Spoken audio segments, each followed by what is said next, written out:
Repay to Caesar what belongs to Caesar, and to God what belongs to God. With these words, our Lord breaks right through the trap that the Pharisees are trying to set for him. But it raises, I think, an interesting question for us to ask. What belongs to Caesar, and what belongs to God? The first thing that comes to my mind when I think about what belongs to God is our worship and our service.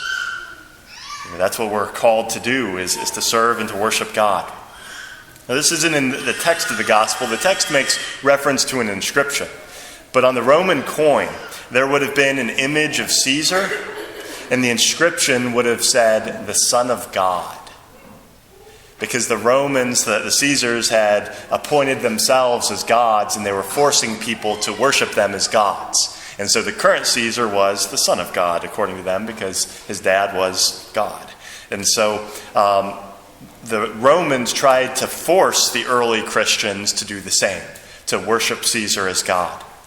But the Christians knew that true worship belonged to God alone and not to Caesar.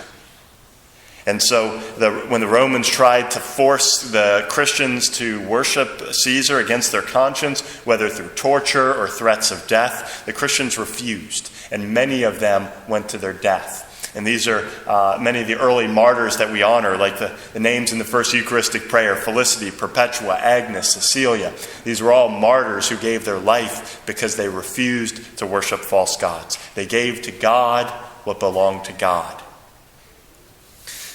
The freedom of conscience means the ability to follow God's laws without hindrance.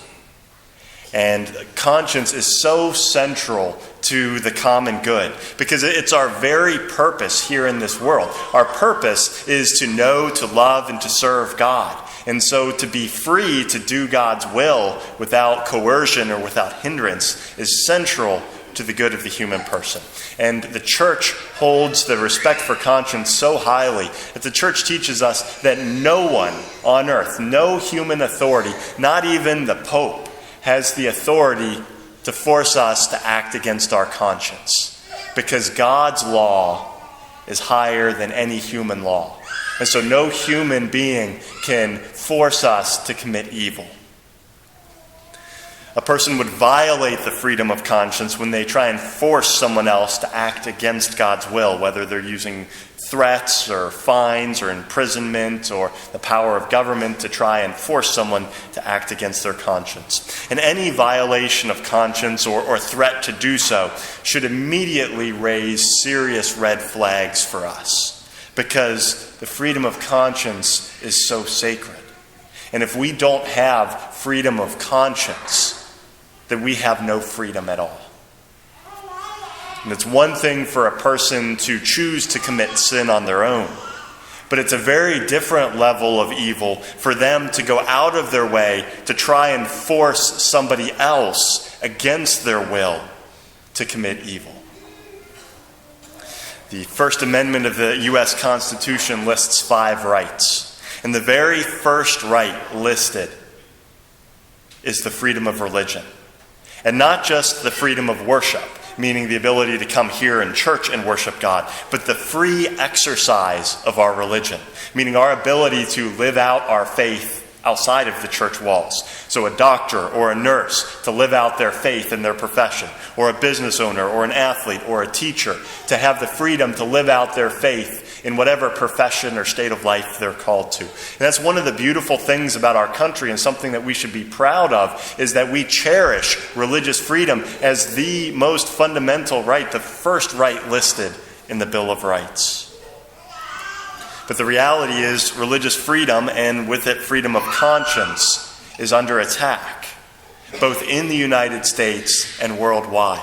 And so it's important for us to be informed about what's going on and be aware of the threats to such a fundamental right. And so I want to touch a little bit on both threats in the United States and a little bit about threats abroad. If we look inside the United States, first, the COVID shutdown. Many local jurisdictions have used that as an excuse to single out churches And while other businesses and organizations have been allowed to reopen, churches have not in certain places, or they've been placed under far more restrictive regulations than any other business. And so they're being deliberately and openly targeted by people in government who don't like religion and want to take away people's free right to worship. It's a very clear attack against constitutional rights and the basic human rights. And we can see it in California, we see it in Washington, D.C., and we see it in other places throughout the country. And so we need to be very aware of when religious freedom is openly being attacked. The second thing I would point to are those who are rioting and destroying our cities. What is their view of religious freedom? There's politicians that are protecting rioters or who are sympathetic to this violent movement. Are those politicians going to protect our churches and our religious freedom from the mob? Does anyone's freedom, whether it's religious freedom, freedom of speech, or any other freedom, is anyone's freedom going to be respected by these violent mobs? And I think we all know the answer to that. If police are defunded, who's going to protect our freedom? Who's going to protect our churches? And so this is another very clear threat to religious freedom. Another area, if we look back at 2012, under Obamacare, an HHS mandate was issued that the intent was to force people against their conscience to pay for contraceptives and abortifacient coverage in their insurance policies, even if they had deeply held religious convictions to the contrary. And the figureheads, while many groups have sued, but the figureheads were the Little Sisters of the Poor, because they refused to give in to this evil. And they've been in court for 8 years. And finally, in 2020, the Supreme Court ruled 7-2 in their favor, upholding their freedom of conscience and their religious freedom. But unfortunately, there's somebody right now who's running for president who has openly said that if he's elected, he will go after the Little Sisters of the Poor, and he will overturn the executive order granting them conscience protection. That should be a very clear red flag. And the same individual in his campaign has a list of policy recommendations that include the elimination of conscience protections for pro-life healthcare providers. What does that mean? That means that doctors and nurses could be coerced into performing abortions against their will. It's bad enough in our country to have legalized abortion. But then people are pushing for the repeal of the Hyde Amendment so government funding would go to pay for it. But it's a whole nother level when conscience protections are removed and people are going to be coerced into performing abortions against their will.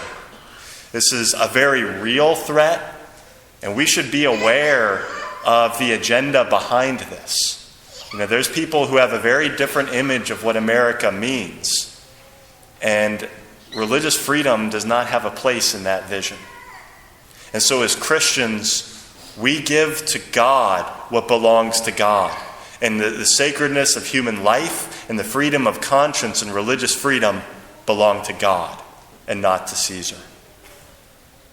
If we look worldwide, religious persecution is skyrocketing. If we look at Christians alone, 260 million Christians are living under high levels of religious persecution. That's increased 10% since last year. If we look at a country like China, they are currently operating concentration camps for religious minorities, where they're engaging in activities like forced sterilization. There's international groups that are demanding investigations to determine what else is going on in these concentration camps. The Chinese have gone into their churches and they've removed crosses and put up images of their communist leader instead. And the message is very clear. You worship communism, not God. And this is an issue that's not a Democrat versus Republican issue. It's not a partisan issue because for many years we've ignored these religious abuses, whether it's for financial reasons or just people who don't want to stand up to it. But we finally have an administration that's been willing to stand up against religious persecution. And the president this year signed an executive order requiring that religious freedom issues be taken into consideration with all of our diplomatic and foreign involvement. This hasn't been done before, and it's a very important step to recognize that this is an issue that we need to be aware of in our foreign policy. But that could be very easily reversed depending upon the results of the election. But it's important for us to recognize that the United States is the leader in the free world. And what we do in terms of religious freedom will have a ripple effect that will ripple through the entire world. And if we're a nation that upholds religious freedom, that's good for religious freedom throughout the entire world. But if our nation, which is right now on the brink, if we fall into darkness and into religious persecution, that affects not only us, but if it affects people of faith throughout the entire world. And in an election year, the U.S. bishops have highlighted abortion as the preeminent moral issue. And rightly so, because it affects the lives of so many. But they've also included violations of religious freedom, and under that would be violations of freedom of conscience as an intrinsic moral evil.